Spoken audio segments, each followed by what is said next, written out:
Bom, então, pessoal do Instagram, eu estou aqui gravando essa entrevista com a Yvette, que é uma amiga minha.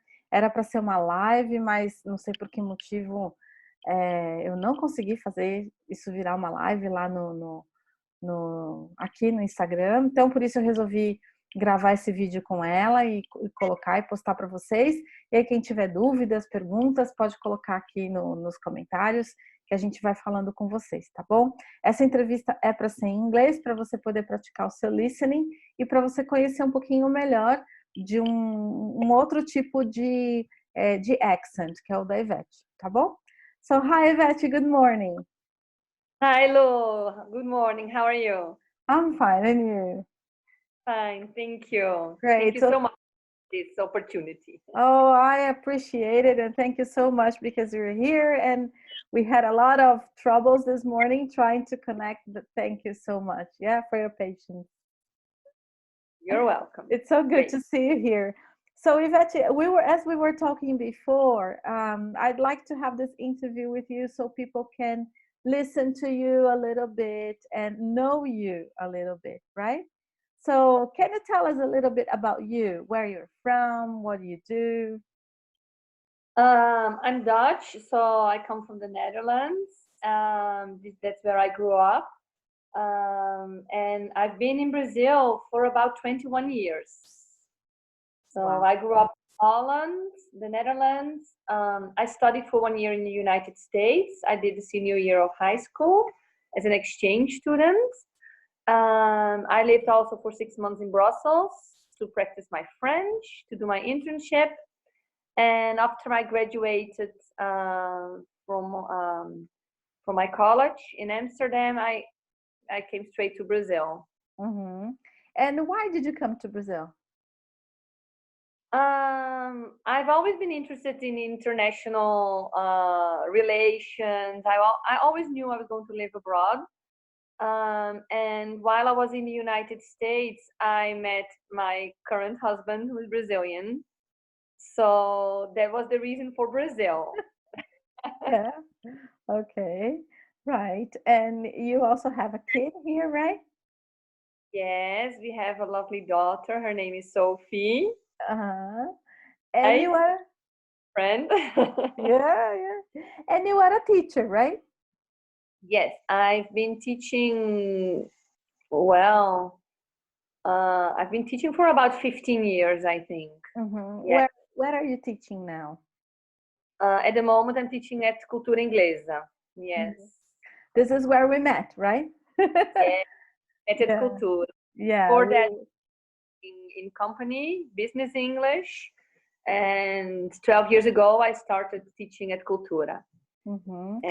At there, right? Yeah, I think we met in 2005, 2004, right? If I'm not mistaken.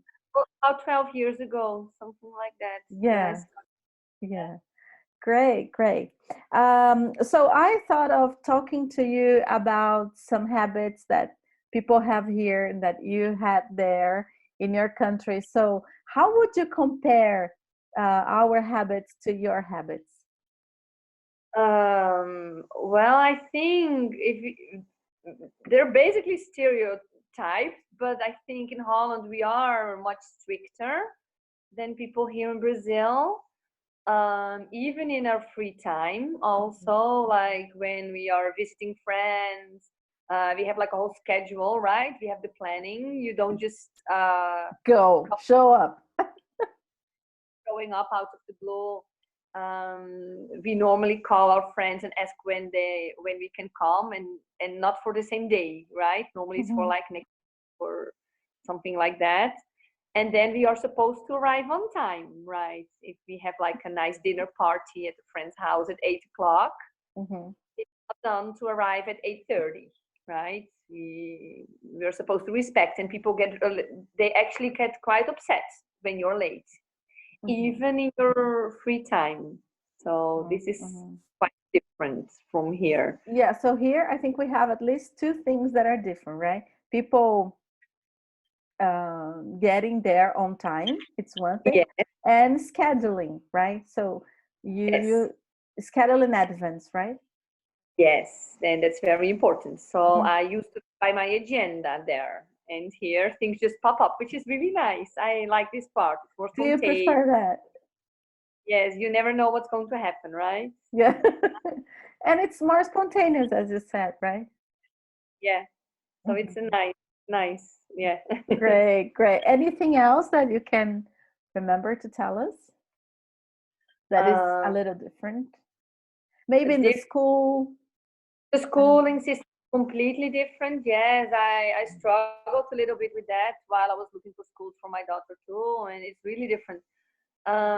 Here, first of all, we don't have the morning group or the afternoon group, right? We study normally when we talk about primary and secondary school from like 8:30 until 3:30 with a small short break in the middle. And there are no school uniforms, which I think is great because you have more you can show your yes, your own choices, right? And what's different also is that this, when you finish your primary school, you go to a different school for secondary school. And here in Brazil, lots of schools you can start when you're like in kindergarten and continue. You can do your whole school career, right? So you're like 17 years old, more or less. In the Netherlands, no. So you switch schools, and you need to choose a level. So when you're 12 years old, in your last year of 11, 12 years old, your last year of primary school, you get like a test. We have like the whole year. We've got tests, national tests, and based on that and the evaluation of the teachers, children choose which type of school they go to. There's 3 levels. So there's a level based on more on skilled levels. It's 4 years, a little bit more difficult and more on focus on studies, 5 years, and a 6-year school which prepares you to go to any university. Very different from us, right? Yes. But then for any university you want, you don't have like a vestibular. You can either go doing languages or science or medicine, anything. I see. But prepare you for way of thinking. This is the idea. Yeah, that's really interesting. Yeah, it's a preparation. Yeah, it's a preparation. And very important, they're all state schools. Wow. So they're all like public. They're all public schools. And good. Yes, the level of education is quite good. Yeah. Yeah, that's great. And let me ask you something. Did you marry here or there? We got married here. Okay, yes. Is it different? The marriage is different here and there? Well, we didn't do the proper Brazilian big party, 500 people wedding thing, because it's really too much, right? But in Holland, yes, it's much smaller. Much smaller. Yes, it's more close friends and close family. And that's here also. Yeah, that's great. I've been to Holland in 1997, I think. And it was a long time ago in Amsterdam, and I like it a lot. It was very nice, very beautiful place. And I remember that people there are really tall, really tall. I'm short, but that's something that, like I felt, my gosh, I'm really, really short here, because people are very tall and very beautiful. Tallest people, the average is the tallest people in the world. Oh, really? Yes, I was called short there. I'm short in my own country. And very beautiful people. All right, so then we go to the next part. I was thinking about it, but you said that you couldn't remember anything. Let's try to, I don't know if we can do it. I thought about gestures and I said, oh, I don't remember. But is this the same here and there? Yes, that's like a international, right, sign. But this is not the same. Is this okay? No, for us, this is really bad. Okay, so no. But this is okay for you. For me, this would be okay. Okay, you see? So there is something different. Okay, okay. Then let me ask you another thing. What about When talking about gestures, what I can say is that we are not really gesture kind of people, that's like great. Italian, and this is something I notice here a lot. I think people Uh, use much more yeah. gestures than we. What would you say? Well, now you've been here for a long time, but what would you say this is in your country? Yeah, because I've been here for 21 years, You I know what would it is. keep talking, like do something, right? Hurry up, hurry up. Hurry up. And you wouldn't do the same there.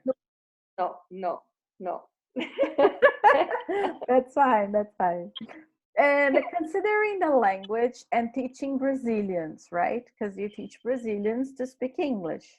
Yes. So, what can you see that is the biggest difficulty that we have? Because I know that also the way you learn English in Holland is very different from the way we learn here, right? Here, it it's not is. a second language. English is not a second language here, right? Actually, yeah, it's one of our foreign languages. Yes. You will see when you go there that basically everyone speaks English. So that's it. Why? And this is something that is pretty impressive. The reason is that we are being exposed to the English language since from when we were born.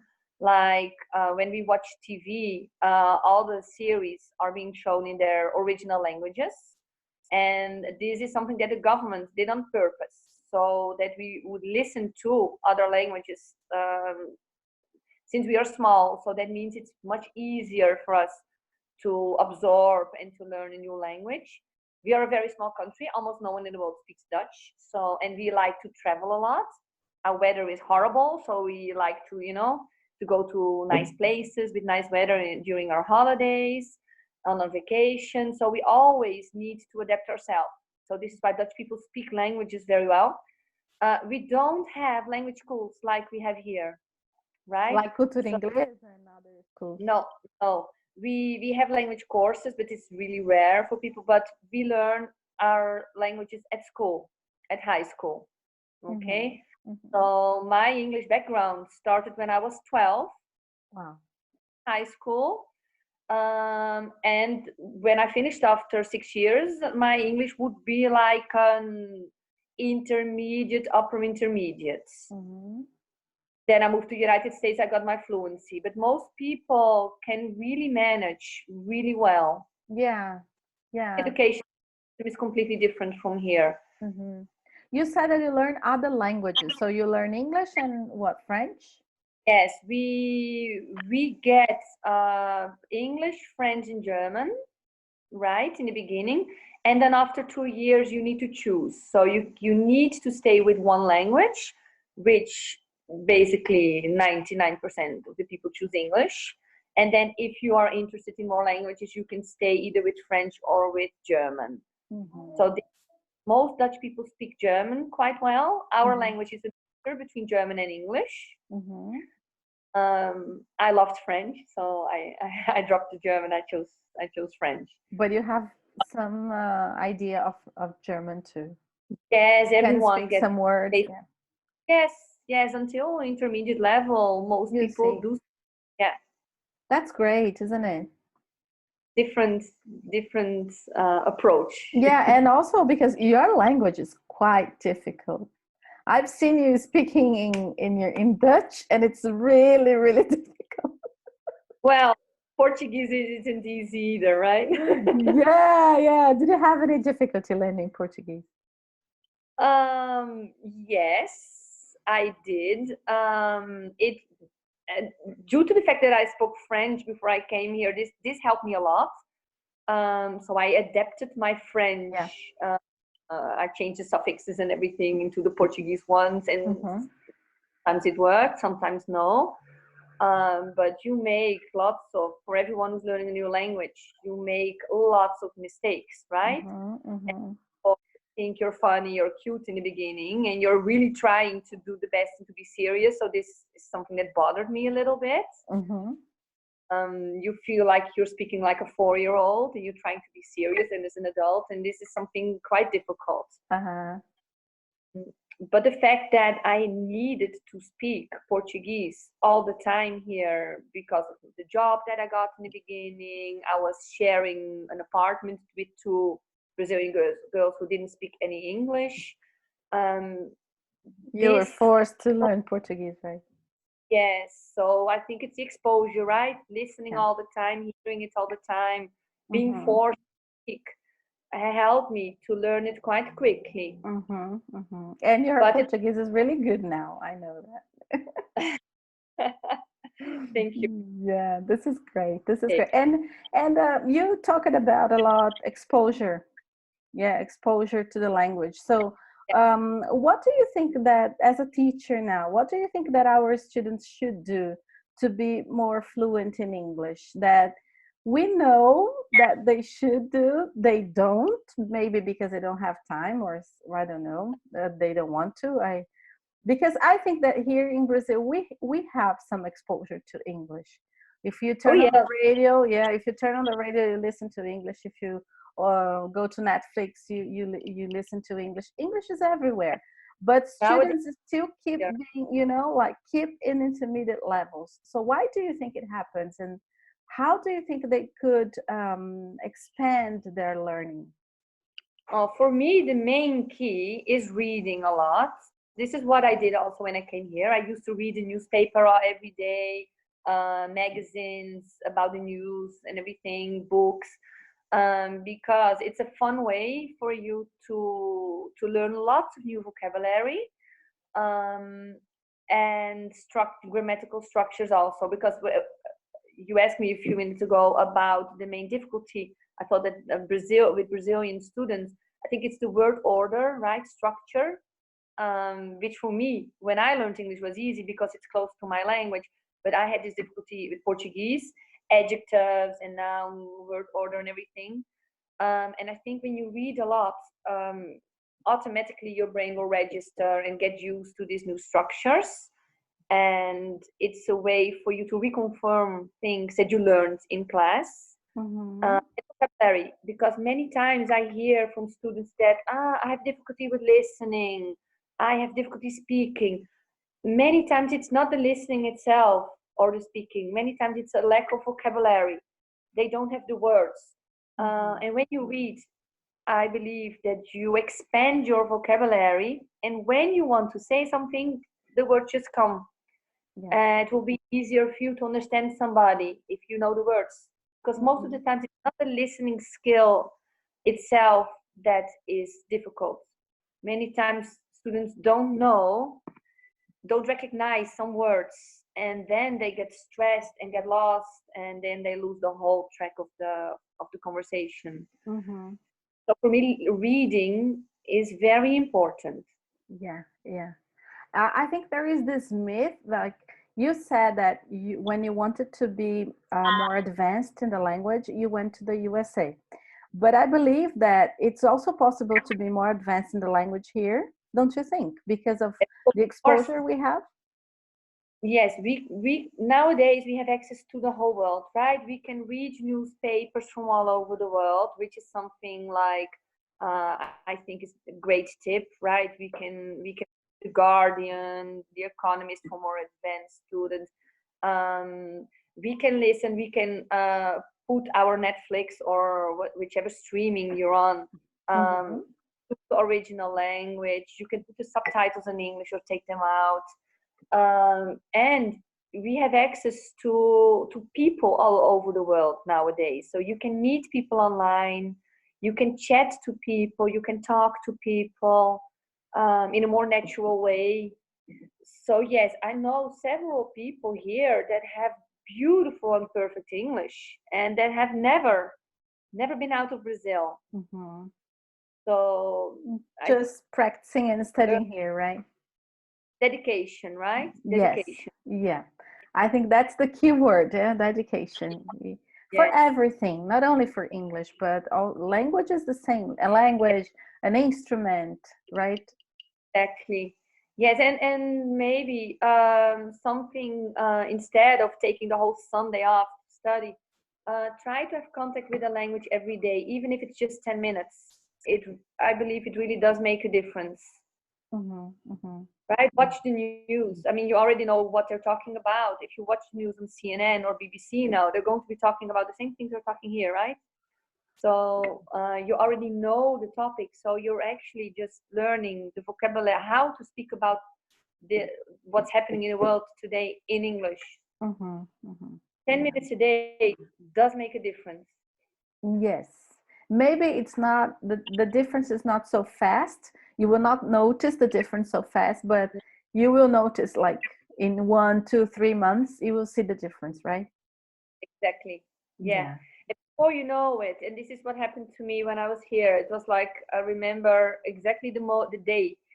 I was three months in Brazil, and another girl from Holland came to live here. So we met, and I was talking Portuguese for the first time, and she, like, without thinking, you know, it started to go, and she was like, "Wow, you're speaking fluent already." I was like, actually, that just happened this moment, right? Yeah. And it goes, and sometimes we feel like a fall back, like we feel like we're going up a lot, we're improving, and then we start noticing our own mistakes, and then we go again. It's a process. It's a process, and it's a never-ending process, I would say. Oh yes, until today I'm learning new words. We need to do it. I usually tell the students that even the teachers, we need to study quite often, otherwise we will forget things. Yes, to refresh, keep reading, right? Yeah. Okay, dear. So thank you so much for being here with me, with the students. I think this interview is really, really good for everybody who's here watching us now. Thank you so much. It was my pleasure. It was great to see you again. Yeah, that was nice. Thank you so much. Thank you. Bye-bye. Bye.